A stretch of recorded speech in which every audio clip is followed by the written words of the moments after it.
अस्सलाम वालेकुम। आज हम नूडल्स बनाने जा रहे हैं, तो शुरू करते हैं। सबसे पहले हम पानी बॉईल कर लेंगे, नमक डाल दें आधा चम्मच, ऑयल डाल दें 1 चम्मच ताकि नूडल्स हमारी जुड़े ना। और अब इनको इसके अंदर तोड़ के भी डाल सकते हैं और साबुत भी डाल दें। तो हल्के हल्के हिलाते रहेंगे ताकि आपस में जुड़े ना और साइज़ में डबल हो जाएं। 5 से 6 मिनट तक हम इसको पका लेंगे।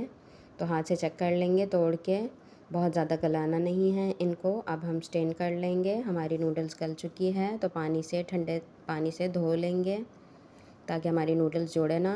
और इधर दूसरे पैन में 2 चम्मच ऑयल और लहसुन डाल के इसको फ्राई कर लेंगे। मिक्स में मसाले ले लें, कुटी हुई लाल मिर्च, आधा चम्मच पिसा हुआ गरम मसाला, आधी चम्मच काली मिर्च और पिंच नमक और थोड़ा सा कनौर क्यूब्स का टुकड़ा ले लेंगे। बहुत ज़्यादा मसाले नहीं जाएंगे इसके अंदर। तो इधर मैंने ले ली है चिकन, थोड़ी सी चिकन है, आधी गाजर है और आधी शिमला मिर्च ले लेंगे। तो बहुत ज़्यादा सब्जियां भी हम नहीं डालेंगे, सिंपल मसालों से तैयार करेंगे। तो चिकन को मैंने बॉईल कर लिया है नमक डाल के। अब हम सब्जियों को, लहसुन फ्राई हो जाए तो इसको सब्जियों को भी फ्राई कर लेंगे और चिकन को भी साथ ही अच्छी तरह से फ्राई करना है 2 से 3 मिनट तक। और साथ ही मसाले डाल देंगे। तो मसालों को भी अच्छी तरह से मिक्स कर लेंगे ताकि मसालों का कच्चापन भी ख़त्म हो जाए।